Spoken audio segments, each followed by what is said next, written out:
Hey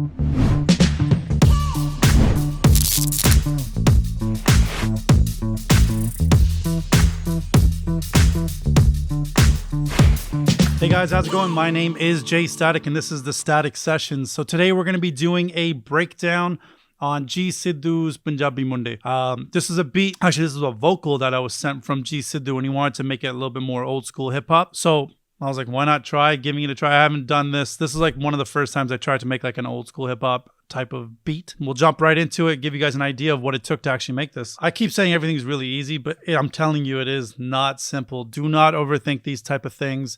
Especially when it comes to overthinking, oh, what should I do? Chord patterns, this, that. Just go with the song. Try to make the song as best as you can. I've seen a lot of guys, especially with the Deeps and Randys, the Quinders, and all these kind of guys who make beats, and they're doing tons of songs. I would say even a month to a year, they're doing tons.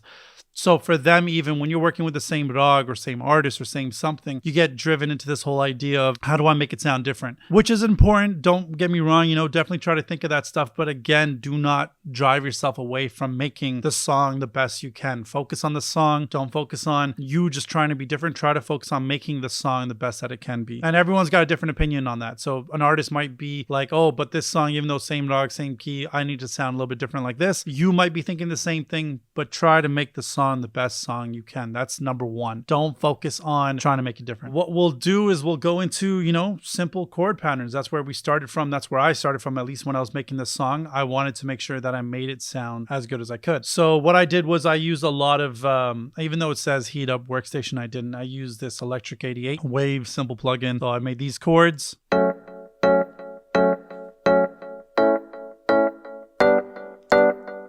That was that. Added another one on top of it, which was another Electric 88, which I think it was pitched up. Then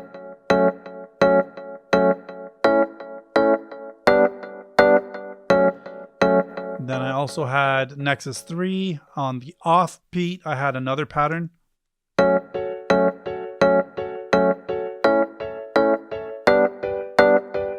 That's that. And then I had this clavinet, which I love using because it adds this like percussive type sound.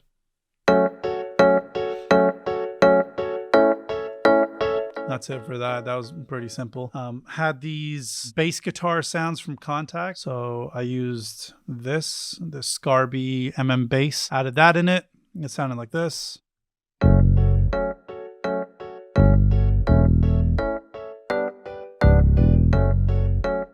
Pretty simple on that part. Then I don't even know what I actually used. Oh, some form of strings. Hot Shots, I guess it's called. I use this.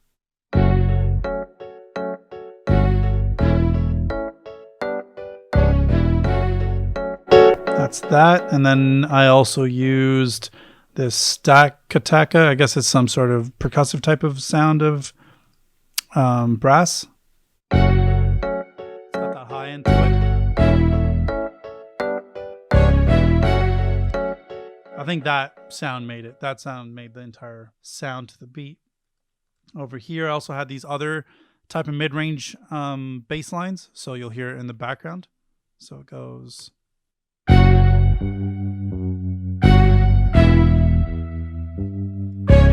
Just added more of like a hip hop dark type of element. Then I, needed some horns that I wanted, and I found them on Splice.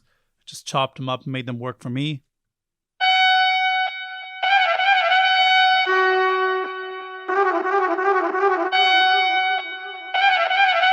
Oh, so the original sound of the original sound of the horn was this. And I pitched it up 12 to give it another type of vibe. And then I reduced it 12 to give it that low sound, and then brought it back up. And then before some of the breaks, I added this horn sound, which I think made the entire beat. I think that was pretty much the key sound to it. So when you hear it together, it sounds like, let's play it halfway through so you guys can hear it.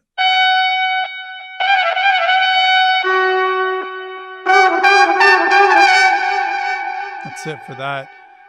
When it came down to the drums, I had this one pattern which I chopped up myself just for the beat pattern I wanted, which was this.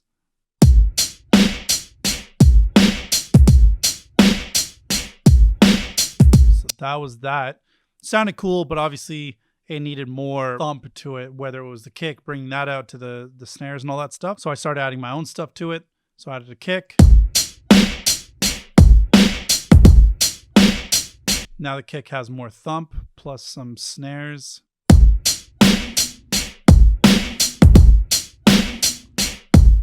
Adds a nice little thump to it. So kick on its own.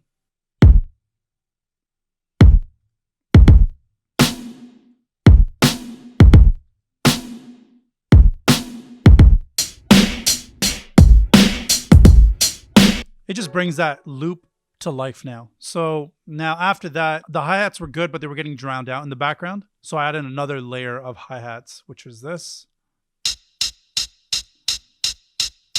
And all together.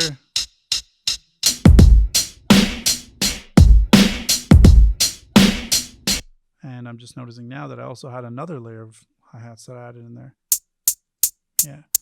So together with this crash, I don't know where I found this hip hop crash from, but sounds kind of cool.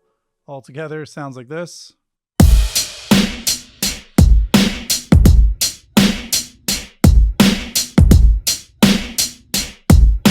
That was it for that. Honestly, it was pretty simple. And then there was like this breakdown bridge part that he wanted to add, which was more like bhangra type. So took, you know, the typical tolki. And then I had these other layers of tools, which just Raj, Lana, he had some tools that were in there. I had these live processed plastic ones. I'll go through them quickly.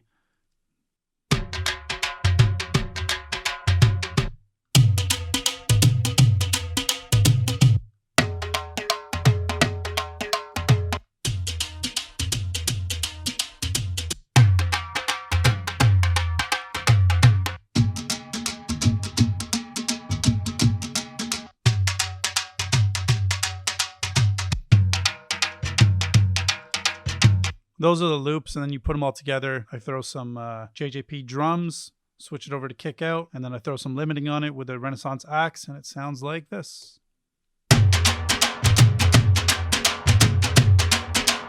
With the tolki.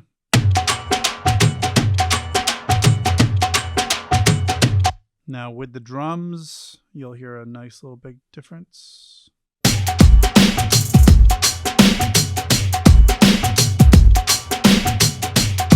And that's it. Kind of glued the whole like middle piece together. That was done. Also had these little pieces over here.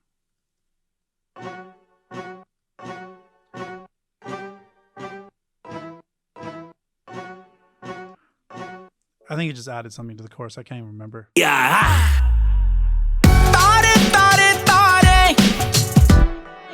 Just adds it into the background. Now, why don't we go through, first we'll go through Fateh's vocals, and then we'll go through Sidhu's at the end, just so you guys can hear them. So I grouped them off into two little things, which I think I always do for Fateh's, it seems like. I had the main vocals, which were in one layer, where I did some processing, and then I had the ad-lib vocals, the left, rights, and the hype vocal ad-libs. Had those in another little group where I was doing another group of processing. The reason why you do that is because if you group all the layers together and do all the processing, which you can do, but if you do that and there's parts which overlap, those are going to get drowned out in the background. So if you split them up, the processing that only affects the main layers will only affect the main layers, and the processing that only affects the ad-lib layers will only affect the ad-lib layers. So if you do some sort of hard compressing, it won't drown out some of the ad-libs. It'll make the ad-libs still sound like they have their own life to them. So now looking at it, had the UAD API for some compression, you know, got rid of some of the low end, brightened up the main vocals a bit, added an LA2A, threw on this multi-band compressor. I started using this for a little bit, and it basically, I'll show you guys what it does really simply. Okay, Raj chhad yara sardara di gall baat jehde supne tu lena o ta sadi kal raat jedi rees tu ta karda lagda oda baas sade queens wale yara. So I didn't really do much. Actually, it's not even working on it. So, which is fine. I guess I just use it as a brightening tool then. After that, I added some JJP, added some Renaissance axe to, you know, bring the compression down, or use it as a limiter to bring out some of those notes, and then use an RVox to bring it right up back to the front. Did the similar thing to the left and rights and the ad-libs, and you got some, you know, cutting through vocals. K ਰਾਤ ਛੱਡ ਯਾਰਾ ਸਰਦਾਰਾ ਦੀ ਗੱਲ ਬਾਤ ਜਿਹੜੇ ਸੁਪਨੇ ਤੂੰ ਲੈਣਾ ਉਹ ਤਾਂ ਸਾਡੀ ਕੱਲ ਰਾਤ ਜਿਹਦੀ ਰੀਸ ਤੂੰ ਤਾਂ ਕਰਦਾ ਲੱਗਦਾ ਉਹਦਾ ਬਾਸ So you can still hear the ad-libs in the back. Sounds really cool. It gives the song some life with his vocals. Now with G Sidhu, he only gave me 2 layers of vocals. No left, right ad-libs, none of that stuff.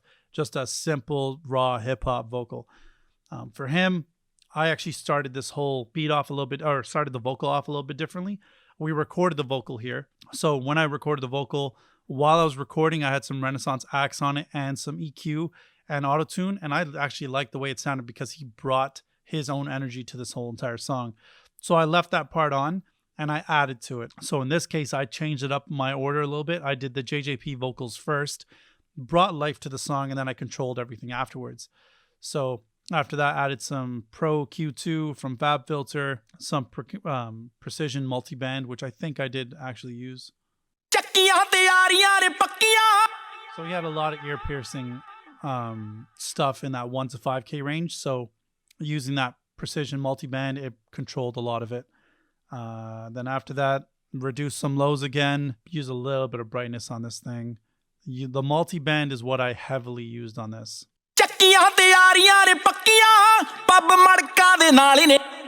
That, because he's a high singer, he sings like F sharp or F all the time. So with this, because there's a lot of high-end information, it controlled it quite a bit. Then I used the RVox, brought it back to life, brought it to the front. The 2K range, I added a little bit of dip, which you can see over here. So that mid dip, I reduced that 2K range and added some de-essing. That's it for the vocal. Brought it back to life. In terms of autotune settings, a lot of people do ask for the autotune settings. He's a really good singer, so you didn't need hardcore autotune. You kind of wanted that natural variation, and whether he changes keys and it sounds a little bit off, it sounds really cool. So set the thing to F sharp chromatic. Because the song's in Badvi, there's no minor major. I mean, there is a minor major that would fit, would be the 5th of F sharp minor. But in this case, we left it, or I left it at chromatic, got rid of the keys that didn't fit. Set the retune speed to 35, humanized to 100. So it did sound a little bit more human. It didn't sound completely robotic like T-Pain or Tory Lanez or whatever you guys listen to. It sounded like this. And that is the overall whole mix and breakdown of the song. Mastering, I'm sure you guys have been through enough of my sessions to see what the mastering process is. It's really simple. Widening, mid-side, brightness, a clipper, and then some compression, and bring out the loudness with the overall L2 at the end. And that is it. That's the overall song. Just to give you guys a little breakdown in the beginning, just because I found some hip-hop samples. To the hit, dip, the hop, you don't stop, don't stop. Static season, baby. The crew bringing the ruckus, no doubt we's the roughest dream team, reign supreme. That's it. Had that at the beginning, gave some, you know, hip-hop feel to it, and we're good to go. That is the overall mix down, breakdown, everything of this whole song. So I hope you guys like that. If you guys did, please share, comment, subscribe, hit that little bell for future notifications. Until next time, in the next breakdown or next video that comes out, please do keep checking in every Monday. Until next time. Peace.